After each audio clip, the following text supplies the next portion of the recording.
I am Geoff Eido. This is Lunacy, where we discern the sacred from the insane and admit that whether we like it or not, we are all profoundly affected by the cycles of the moon. How? Yay! Oh, it's a lunacy. It's a moon show. Yes, so we could talk about that too. I love the moon. Yeah. So my guest today is none other than Marya Stark, who is an amazing musician, teacher, medicine person. That's not medicine person. I mean, well, that's such an interesting term, I think, in California, the term medicine person, or just in the global community around what do we even call medicine? I have studied some medicine, though. Yeah. I'm going to say musical medicine maker. Great. Okay. Triple M. Triple M. We like M's. Yeah. And she's got a new record coming out, and she's released a couple of singles already, which are fantastic. Thank you. Woodstock, gotta say, actually one of my favorite songs of all time. So that's your latest release, is Woodstock, cover of Woodstock, an awesome cover of Woodstock. Thank you. In fact, I saw the title and I was like, that's interesting. That's another of my favorite songs. I didn't think it was a cover. And then it took me 30 seconds until you got to the chorus. And then I was like, oh, it is. Mm-hmm. But it's reworked in this beautiful reimagining. What was the impetus for that? Well, I'm so happy you asked, because Barry Phillips, who is one of my long-term collaborators, he did a bunch of the string arrangements with me for my very first album, The Garden. He and I have worked together ever since 2010. Okay. And I love him. And he has an all cello 60s cover album called Summer of Cellos. And Woodstock is on there. And it was so beautiful. And I learned it because his cover was so inspiring. Huh. And so then I decided to learn it. And then I asked him, 7 years ago, Barry, will you please reimagine your cover for my cover so that we can release it together? And he did. He did an amazing job. And that cover we did years ago, and it kind of has been holding this space in my soul for a little while as this nugget of, I want to do an album at one point with Barry where it's just mostly vocals and cello and guitar, and that's it. And this album that's coming out is that album. And so Woodstock was actually the first sonic energy seed of this whole bloom that's about to happen. That's amazing. I'm excited. Yeah. And I heard, so I had the profound privilege of seeing you in concert recently. Oh, nice. When you played with Rising Appalachia, before Rising Appalachia, and then with Rising Appalachia with Starling Arrow. Yeah. Were a lot of those songs are coming out on the new record? The songs that I played at that show were a combination of songs that I've already released from Lineage and Sapphire, and then a handful that are coming out on the record. Okay, cool. Yeah. There was one that was something like How the Story. How did the song come? How did the song? Yeah. That's right. That song comes out in June as a single from Weightless. Okay, cool. Yeah. So I just have to say, my father passed away in March 8th. So I'm still kind of dealing with processing a lot of that grief and letting that stuff go. And something about that song struck me so deeply that I was weeping while I was listening to it. It's so beautiful. Thank you. Yeah, I'm curious. That's and just sending love so much to you and your family and your lineage and your father, and just really loving and feeling that's one of the reasons I love music so much, is the power that a song can have to meet us in emotional pockets that maybe we're sort of just holding to cope and deal with life. And then to have suddenly a song kind of wrap that for a moment and breathe something into it and allow for emotion to be felt and moved. I mean, that's one of my favorite experiences, hearing how did a song affect you? It's it went into the deepest part of my personal reality right now, is grief and praise and love and hit right there. And so I love that song specifically went in there. That song I wrote at the very beginning of lockdown. Okay. And that song was all about, it's called How Did the Song Come? And it's a song about the Muse. And it's a song about letting our peripheral sense experience soften enough to be in the field of inspiration and delight. Yeah. Yeah. Beautiful. And so that song's coming out, in June. And I love that one spoke to you at that time. Totally just laid me flat. I was glad I was just with my wife when we was watching. We were sitting in the stands in the back. Oh. So that's something I want to talk to you about, because I mean, I love your music, and it is very different. It's not, you're not writing pop songs. You're not writing love songs. If you are writing love songs, it's a love song that's like across galaxies and dimensions, right? And you're not as concerned with like, I confess in my music, a lot of it, like I do some different stuff, but I do go pretty much verse, chorus, bridge, chorus out. You know what I mean? I kind of follow that. You love that form. I mean, it works for me, and I still do different things within that form, but I kind of follow that form as with my music, with most of it. Whereas I feel like you don't follow that. You kind of go wherever the music takes you, and it's more of a journey. So I guess let's start there. What is there how do you feel about like when you go to write a song? Is it you're just letting it go? What's that process like for you? And obviously you're not concerned about doing what everybody else is doing. Well, thanks for the question.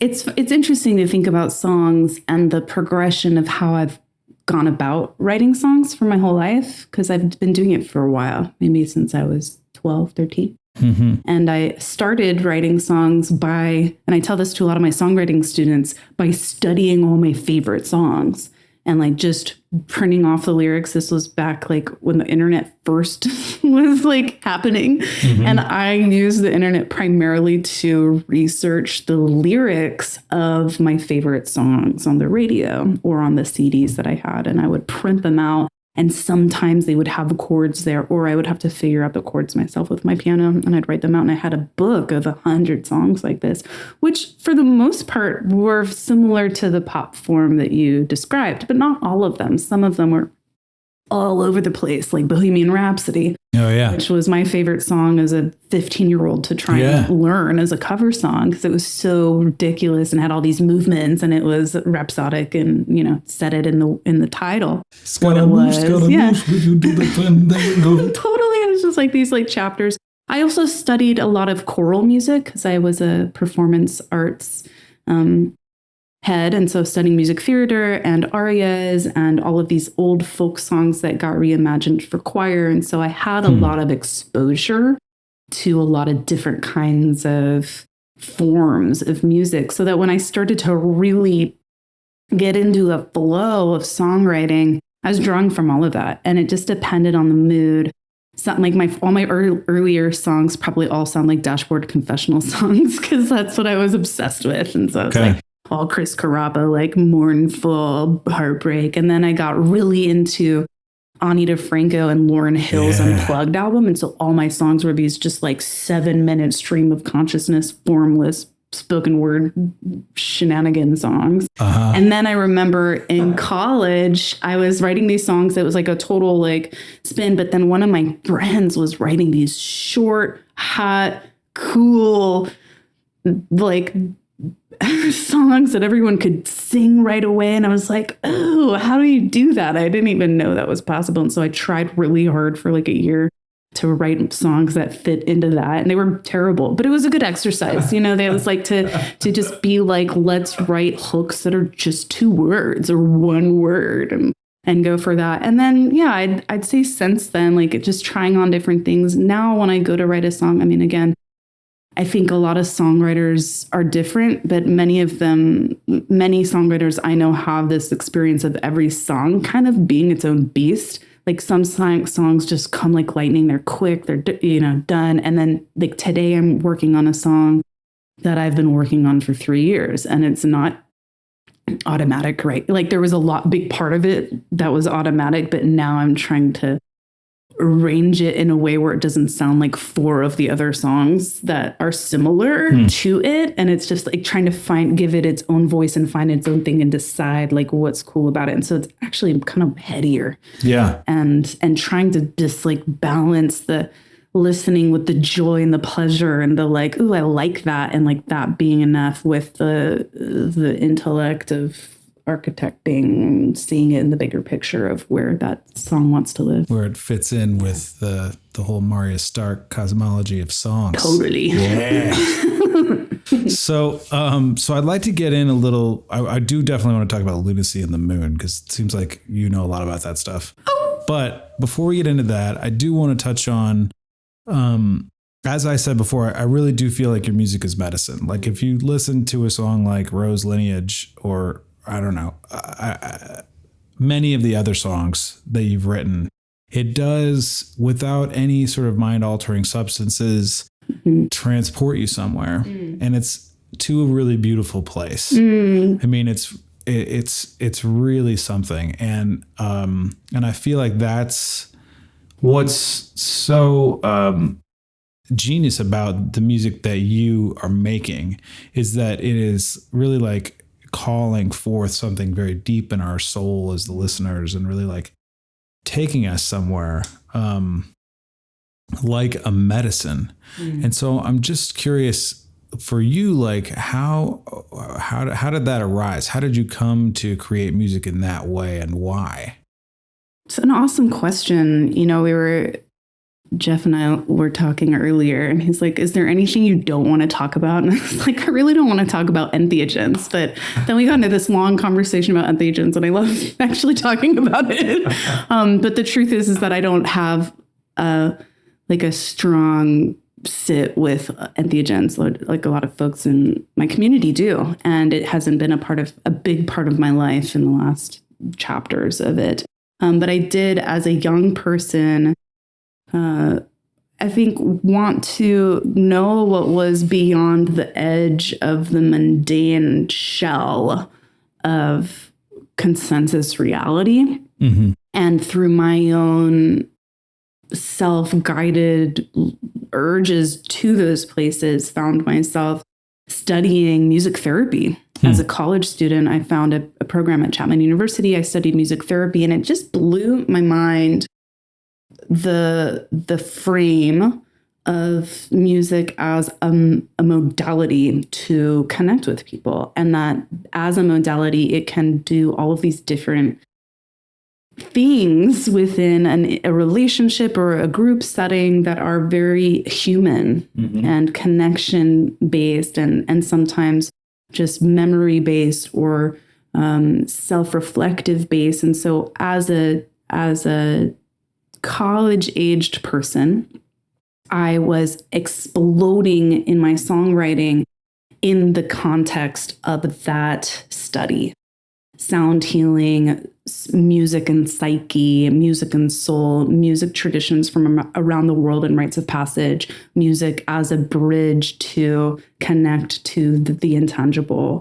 And that was my full dive. And so when I graduated college, I kept studying energetic medicine, and I started studying into different magical traditions and traditions of meditation and state change and consciousness, which is such a weird word to say right now, but really exploring what is consciousness, what have philosophers said about it, what's the science of consciousness, what are the traditions around consciousness, what are these states that I think all people have the capacity to access, and what is the common theme between these altered states of reality, and where in the stage of our development as a soul or a human or as a personality, what's the relationship between those things? And I feel like right now for me, that's the center of my exploration as a songwriter, is the bridge between who I am as an identity and what I've accessed in these states of experience that feel like they go beyond an individual's self-identity. And I think that just as my main paradoxical holding as philosophy and as my life path, that like music has become my vehicle for exploring that territory. That's great. Yeah. That totally makes sense of why it's so amazingly mystically beautiful. Yeah, Thank you so much. I appreciate that. Yeah, I think I mentioned to you that the first time that I heard music was in an ayahuasca ceremony. And, so candidly, no need for ayahuasca to go somewhere with Marya's music. You just don't need it. It is the medicine itself. Just sit and listen. However, in that the context that I was in, sitting with that medicine, it's very spiritually oriented, focused. It's all about healing and self-love and really like looking at the things that have been blocking you and forgiving yourself and creating acceptance. And, there's so many songs that so it's sort of like, I suppose I would characterize my experience with ayahuasca, not that I do it every weekend, it's an occasional thing, but in those ceremonies, for me, it's really like elevating my capacity to heal myself and serve others. Yeah, nice. And so in that context, a lot of your songs like Break the Silence and like the Womb song. Voice My Womb. Thank you. That's the one. Really like resonate and create something and really help me, and I think us in the ceremony together, to connect to our deeper soul identity and our deeper connection to each other. So thank you for that. And also, like, I think, I just wonder, is that part of your, I mean, you've explained that this is like this is the vehicle with which you do your exploration. There's also a natural trance state that gets created in listening to your music. And I'm wondering how intentional that is and what you do to create that. Well, I think that music by itself has the capacity to generate an altered state, whether it's my music or your music or any song that comes upon, given the right context and listening, any song can do it. Yeah. And so I think because of how music operates on our neurology and how it can kind of break through our shell and like get right in there, and I think, again, that's the power of poetry, of tone, of intent, of the creator, and of rhythm and repetition, that these qualities create altered states. I do think that some songs do it more than others. And I think that there are some kinds of strategic techniques one could use to help dip into that. I think certainly, like with the songs that you mentioned from Lineage, all of those are shaker songs. It's just like vocals and shakers. And I think a lot of those were actually created in a state where I was kind of already altered because I was backstage. I was preparing to go on to a stage to tell story about women's healing, tell my own personal story. This was from the Yoniverse monologues. And we were all backstage getting ready to tell our story. And my friend Serena Andrea, who runs that program, she was like, can you get the girls together to like create some coherence and readiness for going to publicly disclose all of this vulnerability? And so that moment backstage was me with a shaker and using the shaker to call us into a ceremony. And so the songs from that album actually all came from that moment. Wow. And from this moment of readying ourselves to be known beyond the masks of who we were birthing ourselves to be out on the other side of this like big transformational story. And so music at that moment was my attempt and aspiration to create readiness for us to do that together as a troupe. And then a bunch of those songs started forming, and then I recorded them real quick, and that's the album Lineage that came out. That's fascinating. That's really fascinating. And then it sort of became that same crucible for the rest of us who would listen to it, I think. Yeah, I think a lot of people are drawn to that album because they're hearing the songs in ceremony, and those songs were intentionally composed for a group moment of recognition of the power of these feminine mysteries that were starting to coalesce in new ways in our village and in the conversation within the community, and how a lot of people, doesn't matter who you are responding into that. And while it's like, oh, it's a lot of women's based mysteries, it's impacting everyone who's come through a womb, who can connect with the power of liberation that comes from attuning to, like you said, the potency of the womb sphere, the potency of the sacred sexuality, the potency of being cyclical beings, and all of these kind of mysteries that have been, I think, our culture is just grasping to reconnect and commune with so deeply. So I think that those songs coming into ceremony, a lot of times people come into ceremony because they're trying to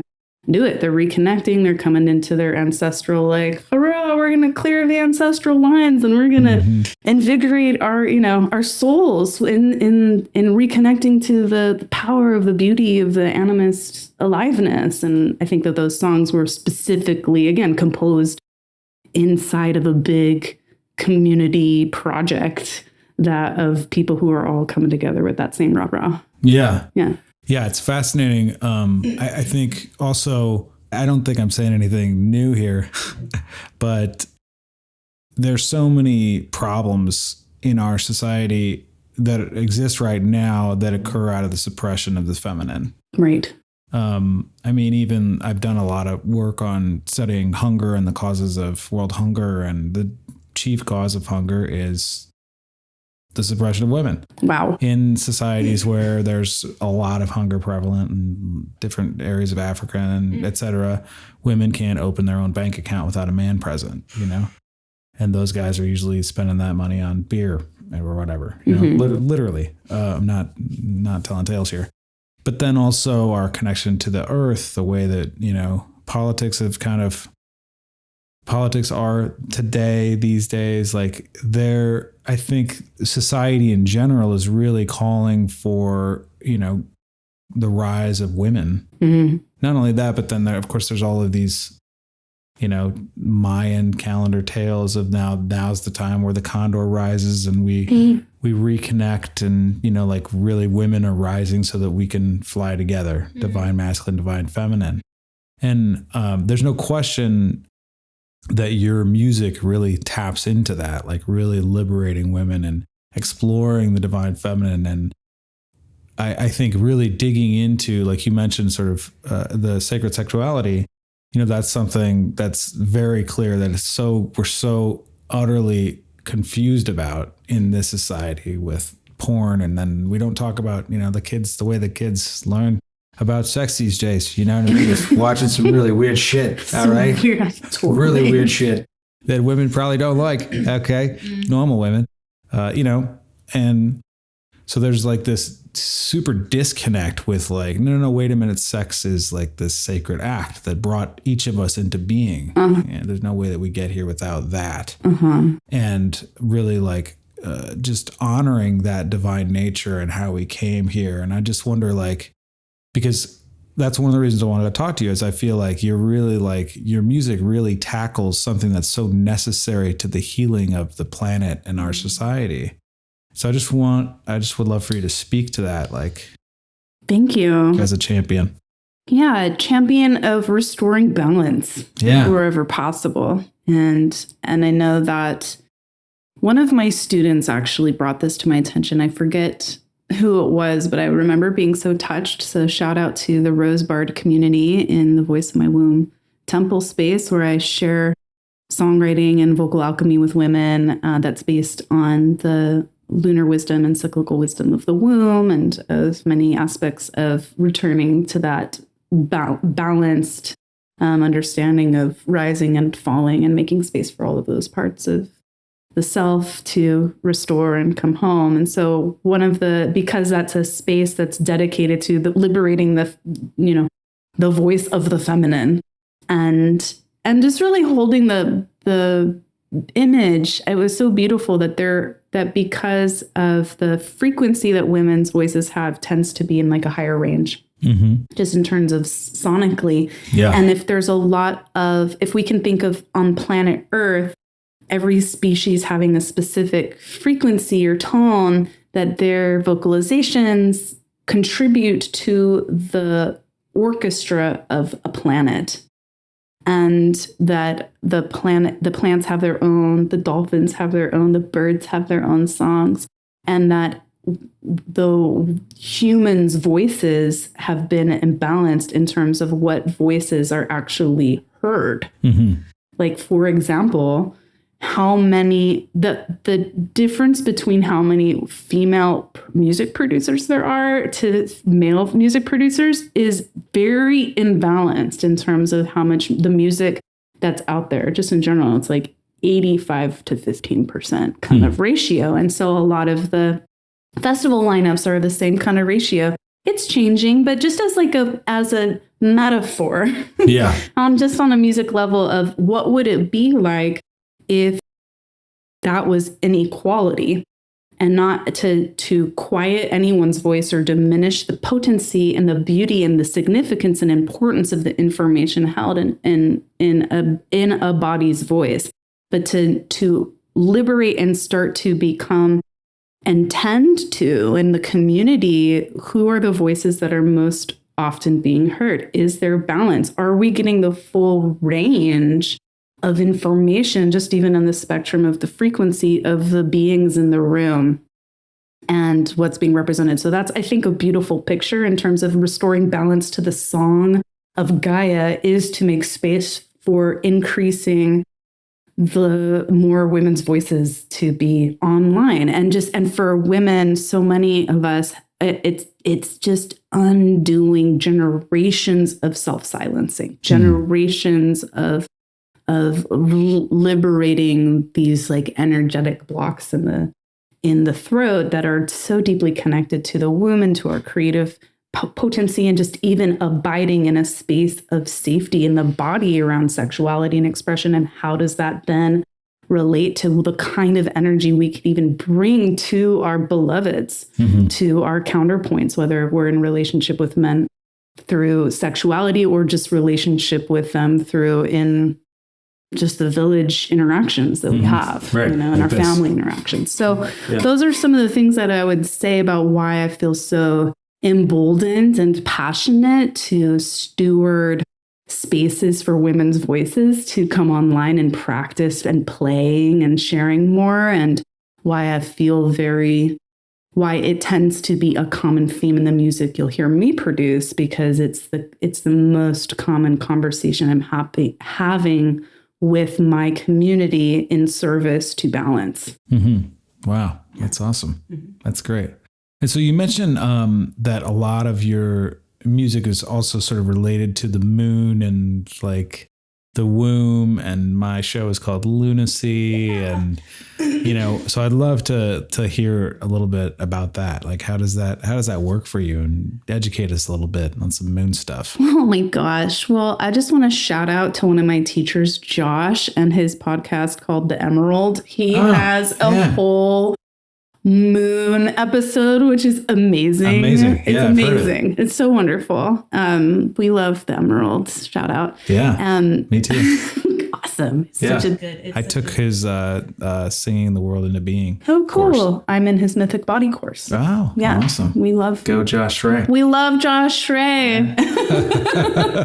And so that's the first thing that comes to mind on the moon. But I'm a Bobo who I can just remember as a child being so like noticing the upwelling of wildness, and then going outside and be like, oh, there's the full moon again. How interesting. What's going on? And not having been really educated about the tides, it was, or any of the magical traditions that have been around the moon. I was just a kid, just noticing in my own being, and then learning as an adult how more pregnancies happen, or more deliveries happen around the full moon, how more accidents happen around the full moon, around how more robberies happen around the full moon, like all of the like chaotic aspects of humanness kind of rattle up around the full moon, and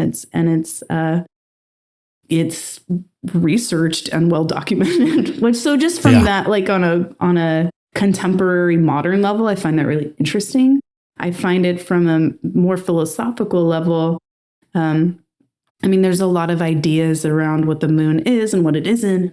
Is there secrets about the moon that we don't know? I don't know anything too much about the riddles that people are going for with the moon. I have been studying the moon landing this week, and I am really fascinated by that. It's been 50 years since anyone has touched the surface of the moon that we know about. Mm-hmm. But it's like, I think the moon is so cool as a messenger, or just as like a very strong object that we all have in common. Yeah. And we have this thing that's happening on planet Earth that is it's a simultaneous experience, mm-hmm. regardless of if you're tracking it or not. It's felt globally as the same thing, the rise and the fall.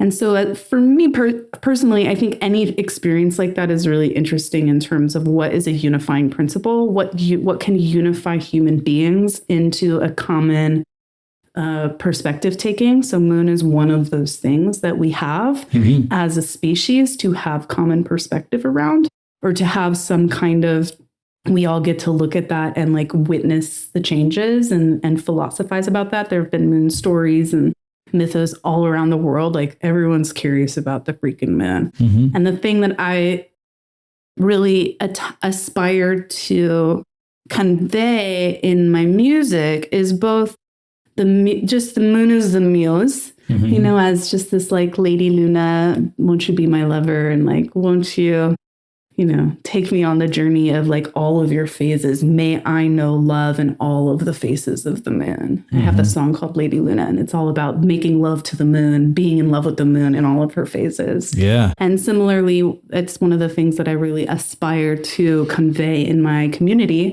in my teaching community, is how can we love ourselves in all of our phases and stages. Yeah. And tend to ourselves when we're in our full moon and we're blooming, and when we're in our new moon and we're needing deep rest, and when we're in our waning moon and we might be falling apart, and when we're in our rising moon and when we might be having a springing forth energy, and to just be in a lucid walk with that map, I think can really profoundly change someone's life. It has changed my life to walk with cyclical wisdom as a compass. Mm-hmm. Yeah. Yeah, that's great. That's really interesting. And the more that you get in tune with the cycles of the moon and an understanding of that, the more that you have acceptance for what you might be going through individually during that time. Yeah. And even if it's and even if it's better than Mercury's in retrograde, I feel like. Right. And even if it's not the actual moon, like even if it's a full moon, but I'm a waning moon, or mm-hmm. I'm a new moon, I can still even draw from the wisdom of the cyclical experience that I've had 13 times a year since I was an infant. Mm-hmm. My whole life, there has been cycles within cycles within cycles. And to just have the extra attention and appreciation to draw personal wisdom at any moment is amazing. Because mm-hmm. I'm not going to lie, I don't track the moon religiously in my life right now. I appreciate it and notice it, but the tracking isn't on this other kind of energetic process. Right. Yeah. Of just like, oh, I'm like a full blooming monster of magic right now. And like, oh, I'm actually like at the bottom of an empty well right now. And like, how has that been informed? How can my self-care principles and the way that I tend to myself can I celebrate these cycles just as I would see the moon on its rise, rather than like gripping to any of them or resisting them or saying there's something bad or wrong about them. Yeah. That's so beautiful. Yeah. Whether we like it or not, we were all profoundly affected by the cycles of the moon. Totally. And that's true. And I think that's also part of what, I know for me, just reflecting back, I've always noticed that I'm at my most powerful when the moon is full. Nice. Like I'll be like, God, I feel so good. I'm ready to take on the world. I'm having all these incredibly beautiful creative ideas. And I just came up with this song or whatever it is. And then I'll go look outside and be like, oh, there you are. What's up? Hey, babe, you're full. I get it. But I think there's something so profound in what you're saying, you know, that the more that we recognize those cycles and accept ourselves in those different cycles, we allow more beauty into our life and we give ourselves more acceptance and self-love, which is what's, I think, keenly missing. And not very many people are talking about, which is why we're talking about it. I'm so happy to talk about it. And I think it's one of the, it will continue to be a common theme in art. I mean, who could be a writer for a whole lifetime and not speak of the moon? Yeah, exactly. Exactly. I'm lucky if I can write a song without the moon in it, you know? Yeah. she's such a common appearer in some kind of story song that's happening. Yeah, indeed. It's funny. The first song I ever wrote, it features the moon rather heavily. Now that I think about it. And there's something so also beautiful about, you know, just the notion, which I learned actually from listening to Josh Schrey's episode on the moon, that, you know, without the moon, there would really be no life, scientifically speaking. Like there was this big, I mean, we think, right? There's this big bowl of water, right? Or planet full of water. And then the moon came along and started teasing things out and creating waves and everything. And then it got all mixed up. All the molecules started getting mixed up. And then all of a sudden life formed because of the movement. The moon and the movement. Yes, the movement. Call Webster's. All right. Movement. Awesome. That's great. Yeah. And so on the note of sort of self-love, self-care, because I know that that's a huge part of your mission and what you do, not only with your music, but also with your school. You know, something I love to talk about on this podcast is what I call the love operating system. Not because I have a trademark on it or anything.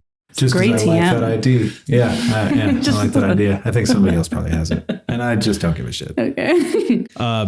But, you know, whereas like our inherited model is like very much fear-based, scarcity-based, greed-based, you know, that's what we've gotten from whatever, our ancestor, the way society is set up. It's like, you know, watching the news. I mean, if you watch the news at all for any period of time, I don't know how you couldn't possibly be just terrified. So and it sells. And to me, it's not like there's a conspiracy. It's like there's something in us that wants to hide and be afraid because otherwise life is boring or something. But in any case, this notion that an acceptance that we do come from a fear-based operating system that is immersed in, unfortunately, greed, which comes from scarcity, and like that there's this huge wellspring of beauty called love that we can access if we just ask ourselves, how do I love more in all situations? Like, how do I create more love with what I'm doing professionally and also in my relationship and like what's going on? I can't get rid of the people in my family. So if there's friction there, you know, and I'm triggered, how do I stop, notice the trigger, and instead of reacting, give myself a moment to respond from a place of asking, how do I love more in this situation? And that's clearly evident in what you're doing. So I'd love for you to just speak to that a little bit. If you're enjoying this program, if you love Lunacy, please consider becoming part of our team. Please go to patreon.com/Lunacy podcast to become a member of our team. You can choose a number of different levels to support us on a monthly basis so that we can continue the work of exploring the love operating system, how best to be of service, and how to live life to the fullest. Thank you so much for your support. Much love, everybody. I mean, I love what you're speaking to, these like core operating systems and the fear-based operating system. I come to know that as my inner lizard brain was like always just like checking around like survival. Like, oh, like something looks like it might threaten that. Ooh, and like tunnel vision comes on. You know? And everything that you shared about how you interrupt those moments of frontal cortex collapse, I'll call it, in order to bring about this quality of, wait, we're going to give it a moment to re-regulate the nervous system, to get out of that operating system, and to re-invoke the spaciousness of a capacity for seeing like love, extending love. And I love that the simplicity of love as this agent to transform it. One of my biggest passions, and it has been for a long time, if I didn't do music, I'd probably do this full time, is compassionate communication and relational health training. And a big part of that training for me has been in creating new habits around experiences of heightened states of anxiety or frontal cortex shutdown, because all of a sudden my system is processing a piece of information that I'm interpreting through the lens of what could go wrong, which is very important survival mechanism. We love those parts. And then how to create a habit, a strength to interrupt it in a moment and go and notice what's happening and do whatever it takes to bring back online the frontal cortex, which is capable of compassionate thought, which is capable of extending our sense of self to include someone else, which is capable of seeing the big picture, which is capable of logical thought and rational thought and forgiveness and deep understanding. And that can get shut down so quickly is really interesting. And I do think that a lot of the news systems and like those who can feed off people's upset know that, of course. And so I think of negotiating with being alive at this time in a society where there are a lot of intelligent mechanisms that their bottom line is impacted on whether or not you're afraid. Yeah. That for me as an artist and just as a practitioner, it feels like a big rebellion to just practice not doing that. Like to just practice like, did my frontal cortex shut down? What am I afraid of right now? Is there something else going on? And not with like, what's the big conspiracy about people trying to control me? It's just like, no, like. Which is all just more fear. Really. And more fear. It's just like, my frontal cortex is shut down.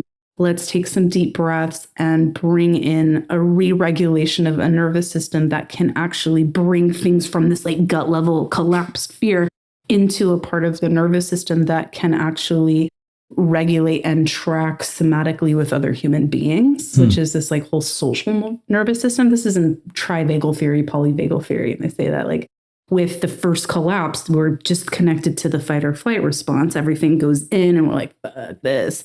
And then a deep breath and some toning can like bring about this other communication of like, I can harmonize and stabilize with another person's heart and like take in more information and then restabilize the frontal cortex and the nervous system that connects to this frontal part of us that is like, there's, and can draw on these other energies of compassion and wisdom and I think that for me as a musician, I mean, this is just other things I'm passionate about besides art are all of that. Because I do think like if anything could change the world, really, is developing relational intelligence and understanding the mechanisms of our body and our neurology and our mind in this way, and how we construct stories in order to create a moment of safety, and how those constructs create conflict, and how we can start to dispel and disperse the constructs gently and reharmonize in core values and collaborative values. Yeah. Wow, that's beautiful. I want to talk about the story creation, particularly from a fear-based place. But before I skip over it, you mentioned when your frontal cortex shuts down, or sort of from my history, we talk a lot about the amygdala hijack. Yeah. Where it's all of a sudden you're just like, fuck it. They're after me. Right. No, man, you're sitting on the couch, they're coming to get me. Like that whole thing. You mentioned doing some like breathing and toning. Yeah. Could you give us an example? Yeah. Well, one thing that I learned when I first started learning about the vagal nervous system and these kind of amygdala hijack that can happen. And the vagus nerve, right, comes from very deep in us, and we activate it through singing, right? We can activate it through taking deep breaths and through toning. And that through toning, there's a bundle of nerves that come right at the throat that then connect to the entire nervous system. So that when you take deep breaths and start to tone, you're actually sending a vibrational communication to your whole nervous system that starts to create homeostasis in the body. And if you add the layer of intention of, I'm going to do this as a self-care practice, then you're communicating that to your base consciousness of, I'm getting care. I'm receiving care right now. I'm the one giving the care that I'm receiving. And for me, I believe it creates this trust within our identity that there's an adult here that's going to take care of me. Yeah, a little reparenting happening. A little reparenting moment, and it's biologically supported and it's scientifically supported, that toning.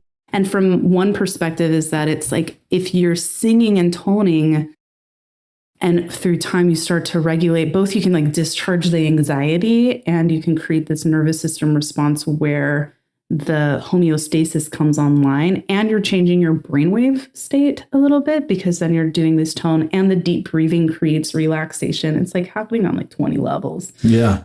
And it's the original medicine is just toning. So why don't we just do it right here? You asked for an example. Let's do it with a quick little tone. And so I love to just take a deep breath and exhale. And I love these tones to be internal, just a gentle hum. We don't even have to sing out loud for anyone else. These is just directing a tone into our own body.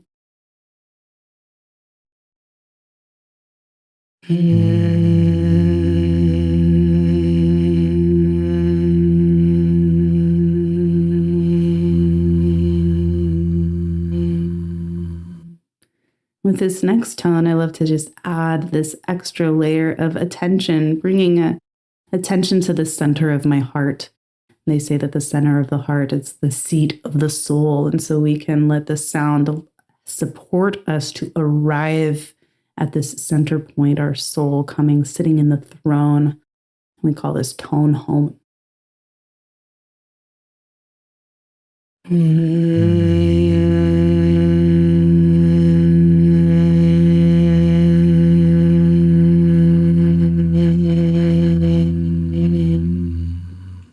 Just do one more tone, and we're allowing this tone from our tone home center at the center of the heart to nourish like a milky, creamy, honey-like quality that allows the sound of our voice to move into our whole system, into the rivers of light of our meridians, into our nervous system, all the way through our legs and our torso and our arms, just every direction.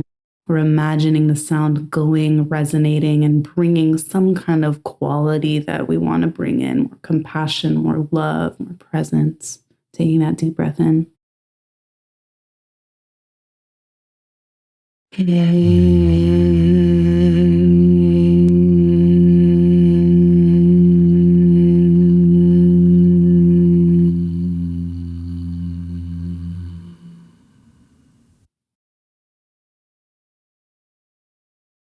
Just gently breathing, letting that go.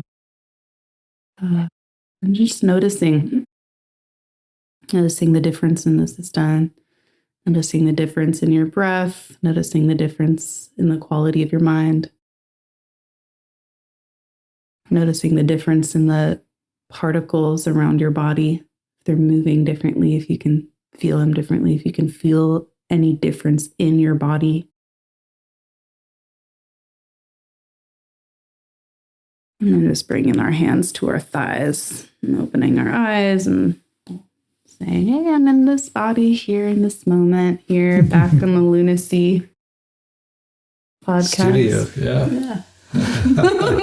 Wow. That was awesome. 3 tones. Yeah. We just hummed 3 times. Yeah. Took, I don't know how many minutes that took, but not very many.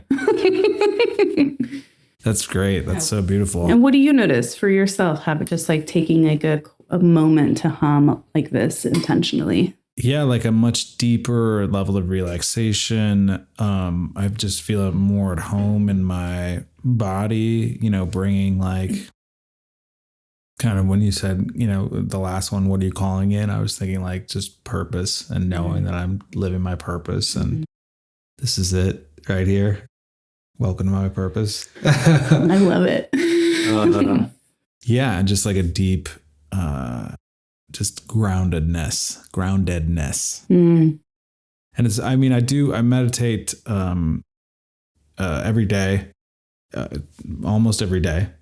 And I always incorporate some oming and like some different tones as well. So now I have a deeper kind of appreciation for that after our discussion about it. Nice. Yeah, it's beautiful.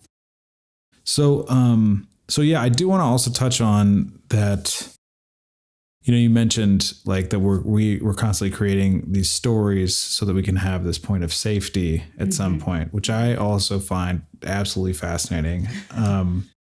I come from I've done like a lot of landmark education courses, and so there's a big kind of focus on, and also I've studied a lot about the ego and that kind of thing. And it's clear that our ego just really wants to be right and look good and not look bad, not get banished or executed. You know what I mean? Mm-hmm. And so we're always creating these stories that then help us to feel like we're going to be safe at some point. But it's this false sense of safety that really preserves this fear state, that's all just, bullshit.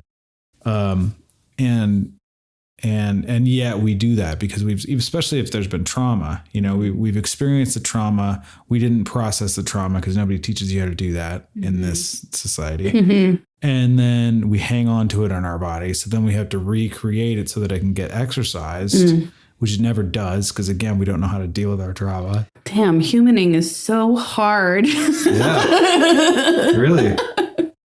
And then, and so then we could just keep creating these, like we trip over the same pattern again and again and again. The same thing happens again and over again because we never dealt with it before. And also because our ego thinks we actually need that to survive because that's how we've survived thus far. Mm. And so then there's all of this like pain, and I think for me, what's helpful is recognizing that there really is no fixed identity for me. I mean, it's just not, there are things that I'm committed to. There are things that I love. There are vows that I make in my life. There are stands that I take for the environment, for relationships, for my family. Mm. But that's not who I am. Mm. I can't point a finger to it. I don't think anybody really can. And like I do my best to notice when I'm being hijacked by fear and or creating stories in my own mind that are false narratives that have nothing to do with what actually happened. Mm. I often tell, there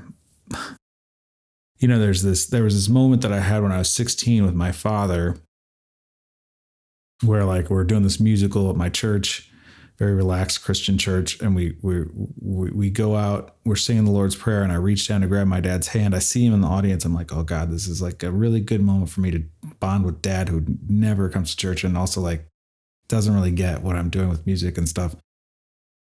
And I reach down to grab his hand and he's asleep. And I was like, made up this whole story. Mm-hmm. What happened was over here was dad fell asleep. He was tired. Right. For whatever reason. Right. And then I made it mean he doesn't care about me, doesn't love me, thinks I'm full of shit. This whole story that's not true, which I later on realized I had made up that story, confronted him about it, took responsibility for the creation of the story myself. Sorry, I created the story about you. What I really want is for us to have unconditional love between us. And that we did create that. Like we did have that relationship before he left this earth. Mm. But that's just sort of an example of like, there's something about that things are not as they seem, and that the mechanism that drives us to constantly grasp onto ideas and find this point of safety is just that's not what we need to be listening to. Right. Yeah. I mean, it's just such a powerful, like, I think about if applying compassion to this part of us, because this is designed to help us solve problems. Right. And to make meaning is really useful. Yeah. In problem solving, which is part of the design.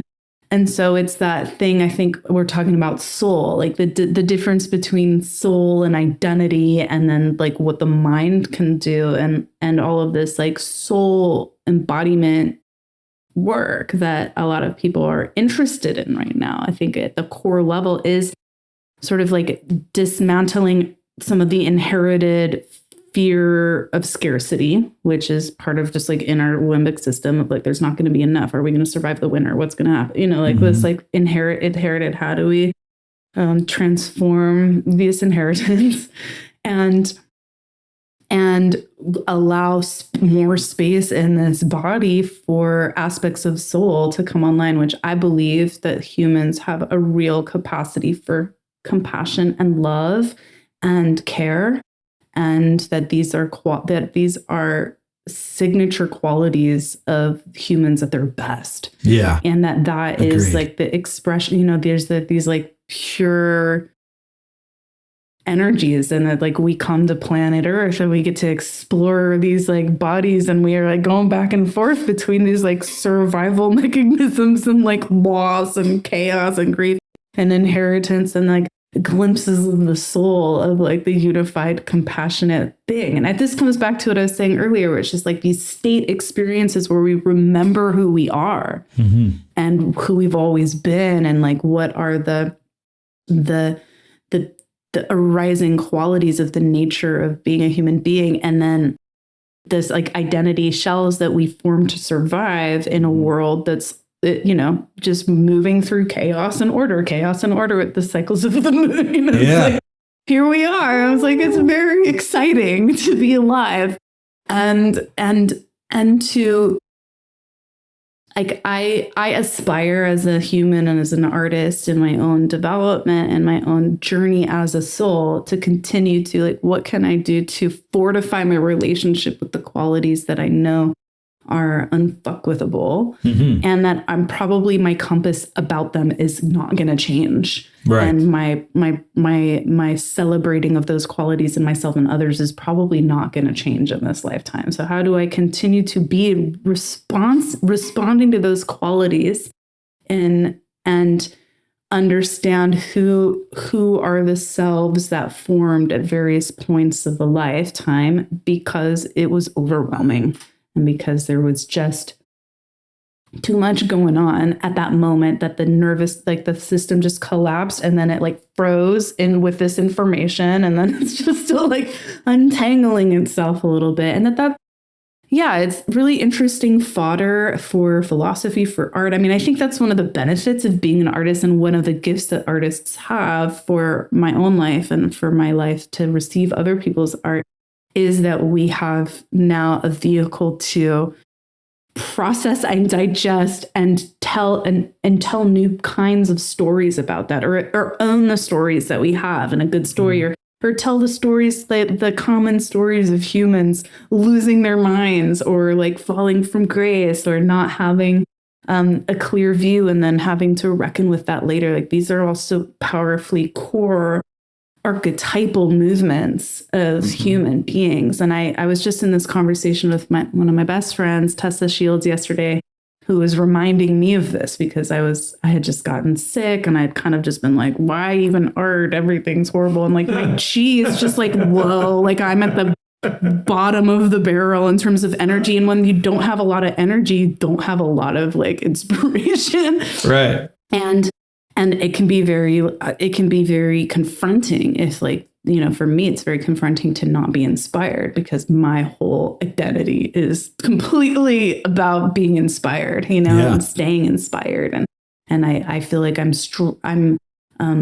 like almost like an athlete trying to stay in the pocket of being in relationship with inspiration, even if I don't have energy for it. And to like lose it all, let it go. And then to be reminded by Tessa about this wonderful, just the invigorating need for art, for like when people are at their most hopeless, they just have confronted the stories that they've made, or the real betrayals and losses that they're experiencing because something didn't pan out the way that they had hoped it would, or that their heart had bonded with someone who's gone now. And, you know, it's like, that is rough. It sucks. And like humans suffer. We really do.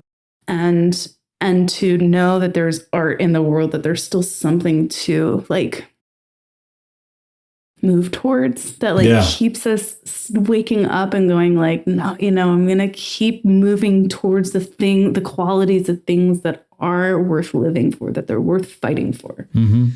And right now I'm kind of in this resurrection of remembering that and restoring faith in those things in my life. Beautiful. Yeah. That's beautiful.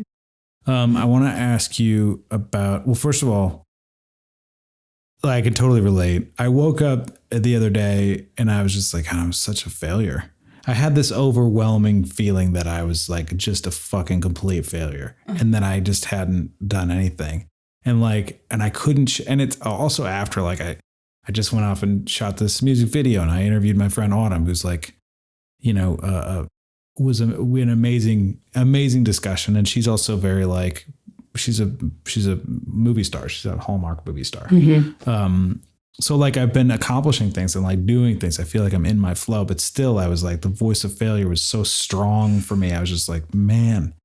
And it shook me. It just took me super low. And then I was expressing to my wife about it, and she was like, why don't you just start telling me about the things you've accomplished in this last year? And I was like, okay.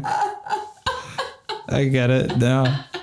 Now I hear what you're saying. That's great. But it took me a minute. So it's really, what a great wife. What a great wife. Yeah. What a great mirror and support to be like, let's talk about shift that into grad. Yeah. Yeah. Celebration. What have you done in the last year? Okay. So first I want to ask you, what are the qualities of Marya Stark that are unfuckwithable? Oh shit. Since you brought it up. There is a quality of it's an innate connection to love. There's an innate connection to like a universal attunement that even if it goes sideways, I can still feel that. And I feel very grateful to have enough safety in my system to never lose that connection. I'd say the qualities of, it's interesting that you say about Marya, because now I'm like, ooh, who's Marya's identity, you know? And then it's like, and then I can feel myself go into this like soul qualities. And some of those are qualities that I've studied about as being these sort of innate human qualities of just compassion and generosity. And I think that there are moments when I can have an identity, like a shadow crash, and I can forget those qualities, but they're the things I pivot to quickly.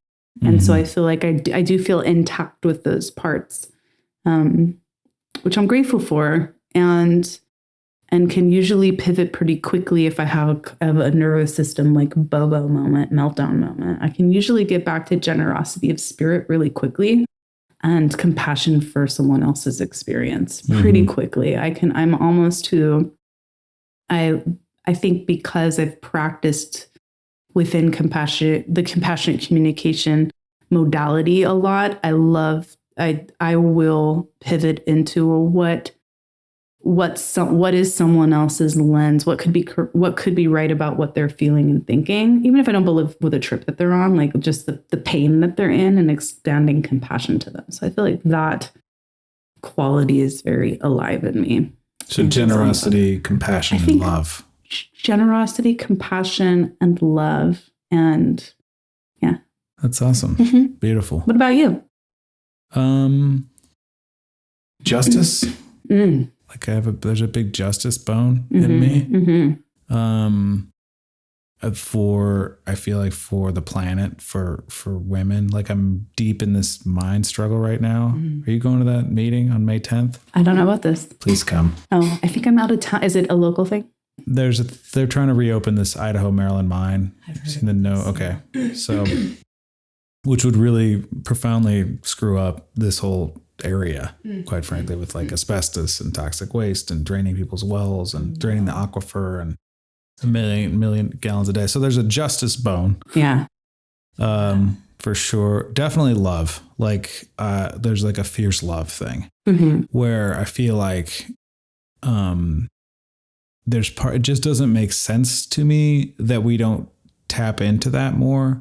I interviewed Patch Adams one time. Do you know that guy? I do. I met him. He's cool. He's lovely. Yeah, he's lovely. Yeah. And one of the things that he said that was so striking to me was, why is there no love school? Why isn't there a class on love? There should be a class that's just called love in every grade that is ever taken. And we should be talking about what is love? What does love mean? And how do we love more? And that kind of, like, I was just really like, I love that guy. Yeah. And I love that that's something that he wanted to leave on the table. Yeah, exactly. So there's definitely love.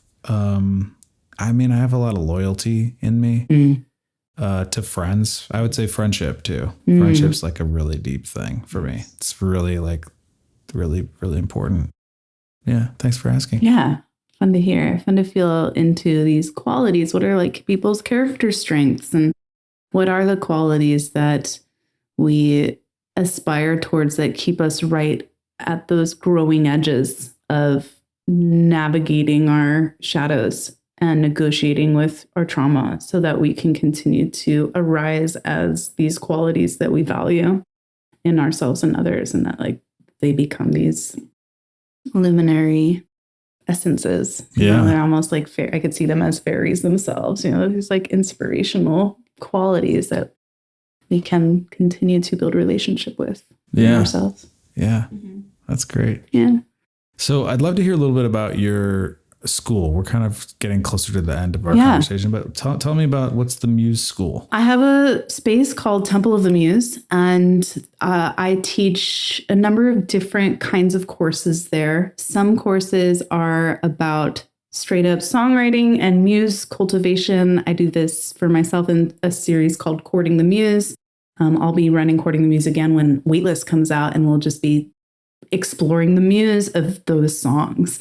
I also run a 9-month immersion for women called Voice of My Womb, the Rose Petal Path.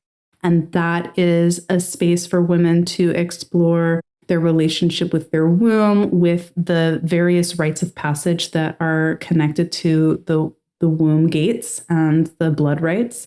Also a place to explore the voice and liberating in our relationship with creativity and cyclical wisdom, and a place to fortify and restore balance through working with songwriting as soulcraft and psyche and philosophy. So it's like my big sort of 9-month all-in immersion with all of my favorite topics all kind of wrapped into one bundle of magic. So I love that. So we're starting that in October again. And then I have... Can I join? Yeah.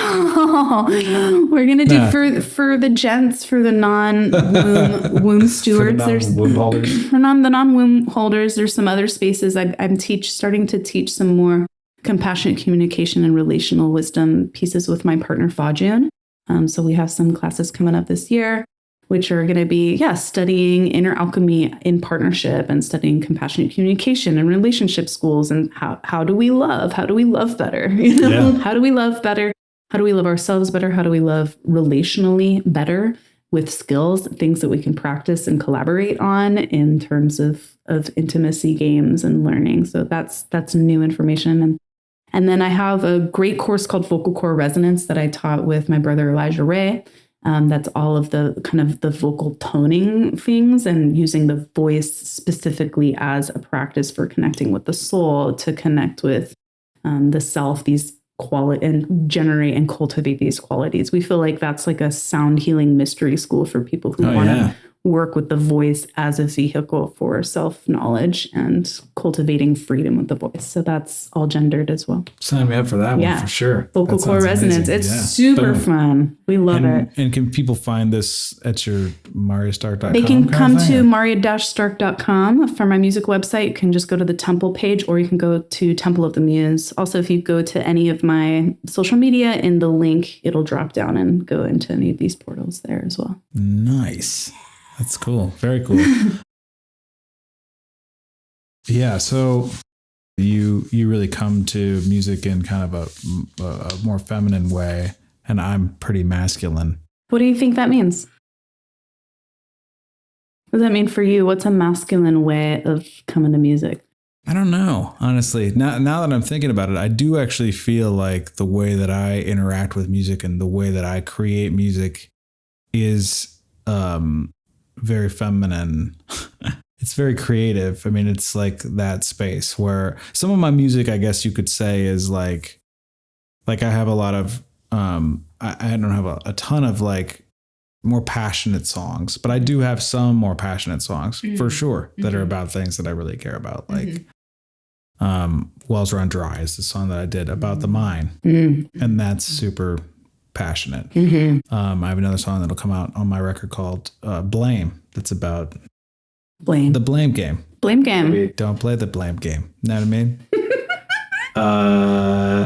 That's really passionate. But I do also find the way that I come to creating music is like, I'll get something in my head. I'll hear something. I don't know where it comes from. Or I'll start singing about something. I get a melody and then I'll like tap into that. I'll record the melody and then I'll start playing with it. And then once I get it to a place where I'm like, ooh, that's really cool. I love where that's going. Then I start adding lyrics to it. And then after I've worked out like verse and chorus, then I pick up the guitar and figure out what key I'm in. How do you think that's masculine? I don't. Yeah. I don't think it's masculine. It's interesting. I think I can come at music from a very masculine place. And what I think is masculine is really interesting because I also come at it from a very feminine place. And those terms are really interesting to me. I think creativity is a constant balance of, I'm going to call it alpha and omega energies, or directive and receptive energies. And I feel very directive in a lot of my creative process. And I have to be really receptive or else it won't work. But if I'm receptive without having enough of the scaffolding of the structure of my directive side, then nothing happens. And so I feel like I'm constantly trying to balance creativity, because right now, for example, I make art, which is very interesting to say out loud, on a schedule.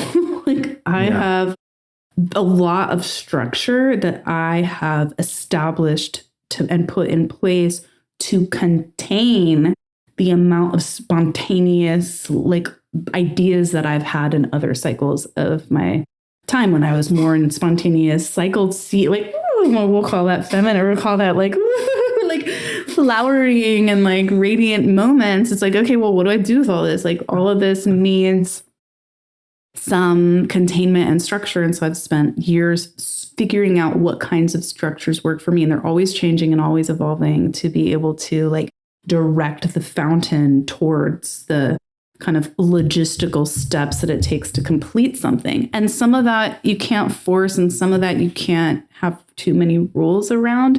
And at the same time, I'm constantly kind of,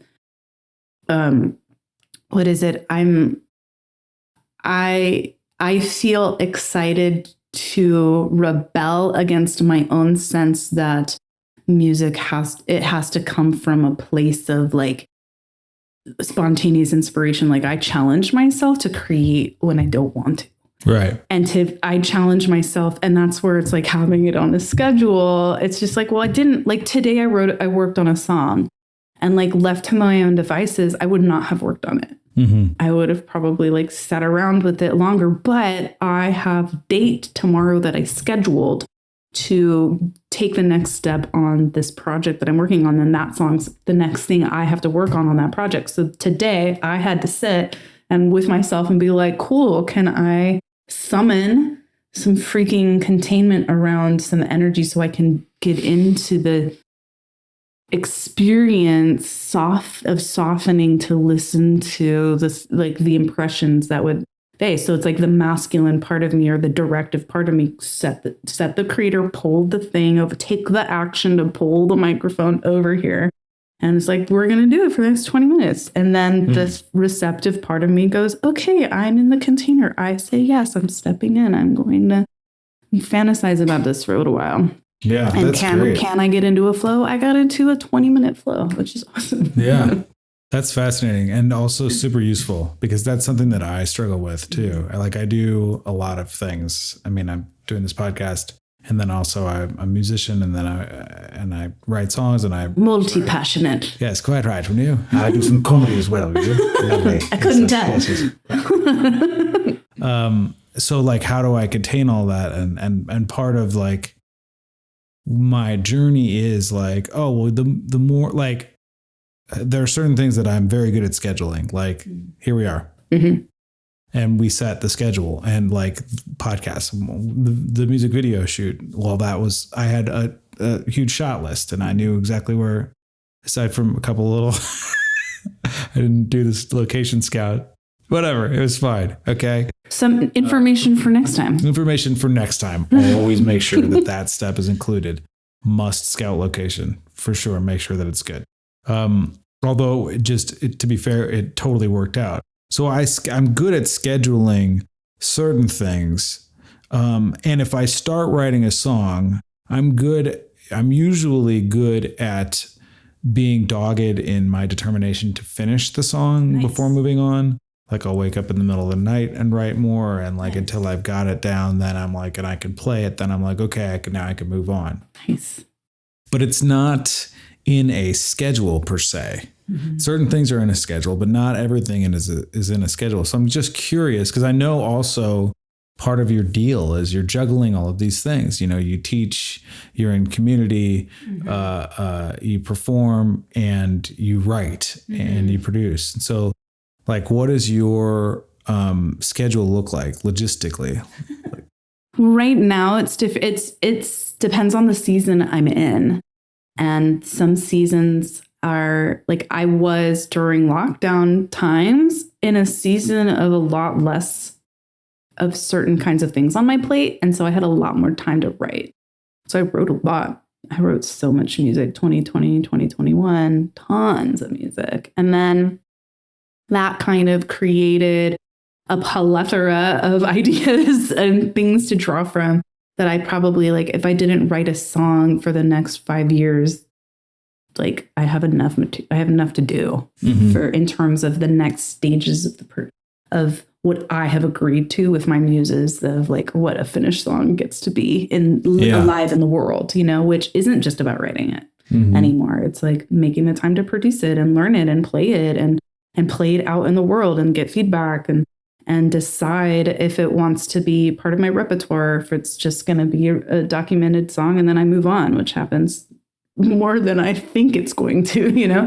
And so my schedule right now, like I am balancing a couple of teaching gigs that I have every week with some travel for shows with studio dates. And I have a lot of different media projects I'm working on, like multimedia, like photo shoots and music video shoots and teams. And so I have meetings with my team multiple times a week that are like my core people to help me stay organized for the big picture. And then I have team meetings with all of my micro teams based on their projects that they're doing. And I'm just like I sometimes consider myself this like octopus captain with like 8 arms that I'm holding these different realms. And I have like my different crews for those arms.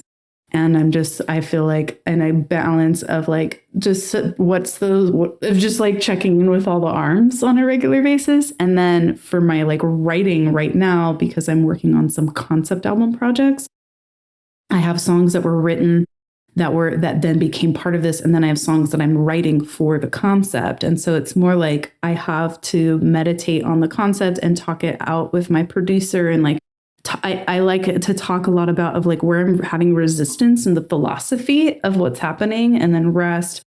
And then because I schedule production time, I have now like goals of like that I want to write I want to get something on the paper before that date, you know? And so then you schedule time ahead of that. And then I like schedule an hour time every ahead. day or 2 hours. It says like production time or work on. Or I just have like, today I had to work on that song. Yeah. You know? Or I had to work on something. Was it physically in your calendar? Yeah, I wrote it down. Yeah. Okay. Work on this song today. So you have a calendar that you write in. I have a physical handwriting calendar. I also have like virtual calendar. I don't use Google Calendar. I can't get with it. I should, but I can't. But I have like grids that I work with to see like what's my next year and a half look like month to month. And then I have everything written down in terms of appointments. Okay. Yeah. All right. I'm taking notes here. Well, it's interesting. Very important for this guy. I like time. I'm kind of one of the things that I think is interesting about time and music is that music exists as a story that unfolds in a period of time. Yeah. And so when I look at that, my whole life occupation as that I'm someone who's generating song, like experience of a song carrier over time, then time becomes this fascinating meditation for me of like, how am I now then realm tending to all of these musical things, and like how do each of these timelines, how are they their own song that I'm like attending to, that I'm actually living inside of that note of my life for this next period of time. Wow. I feel like I'm tracking visually all the various song lines of my incarnation. Wow. Yeah. That is some deep stuff. That's some metaphysical time calendars. machine magic. Amazing. I have to follow you around for a week or something. See what it's like. Okay, cool. So we're pretty close to the end here. One of the things that I wanted to do is like, so when you opened your show the other night at you were playing with Rising Appalachia. When you opened your show for you, you did this like amazingly, I don't know, transportive thing where it was just you singing. Mm-hmm. Was that written or was that improvised? That was all improvised. So I was wondering if we could maybe do a little improvised thing. Or just a vocal improvisation right here at the end of the show. Try and dovetail a little bit, and then we'll close it out. I love this closing. Yeah. I love this experience too, and we can just sort of like put into the sphere that we're exploring with the sound, this whole conversation. You know, we've had so many fun topics about songwriting itself and the qualities of aliveness and what we're passionate about and how to manage time and deal with our fucking story making machines and stay, you know, in the pocket of the muse. So I like put all of that and more into this space before us, and just opening the vessel here to explore, seal, integrate, affirm, cohere, let live without words or concepts, all of the information here that we get to have as medicine and nourishment, and let that live here at the end of this wonderful time together.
Thank you, Geoff, for having me.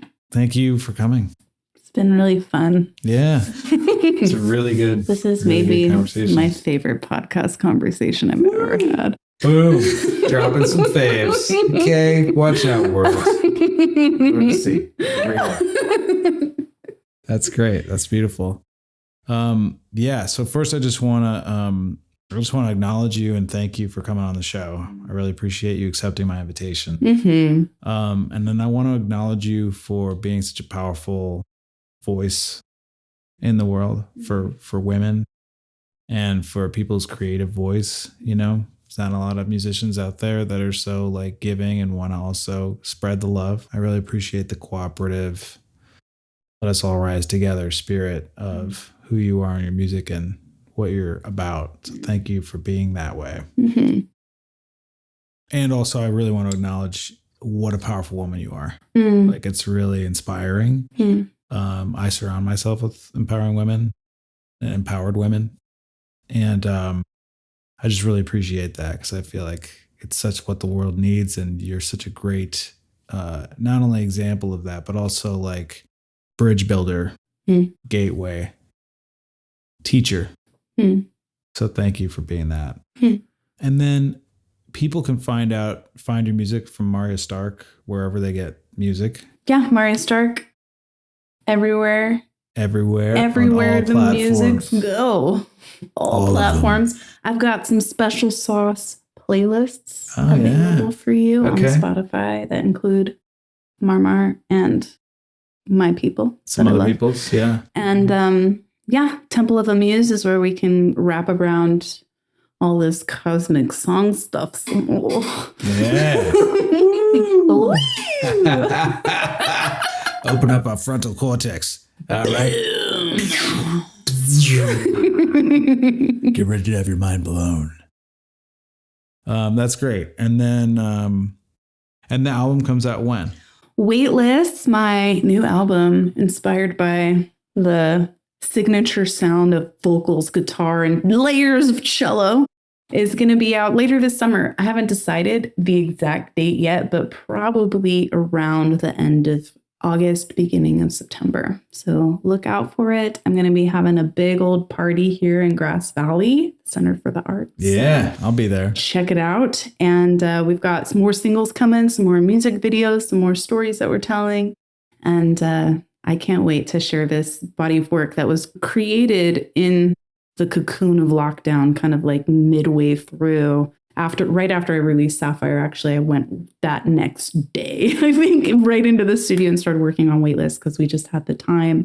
And me and Andy, who co-produced it with me, Andy Zenzak, shout out to Gadgetbox, my longtime music collaborator and one of my favorite humans and supporter of the arts. And we had this special nest together to make this music. And it feels really sweet that it's starting to bubble forth now. Yes. Yeah. Nice. Awesome. Well, good. I can't wait to hear the rest of the album. I love what I've heard so far. Yay, thank you. All right, that's great. Much love, everybody. Yay. Lunacy is a creation of myself, Geoff Eido, with podcast management and production by Kimberly Joy Voice, LLC. Shout out to Kimberly.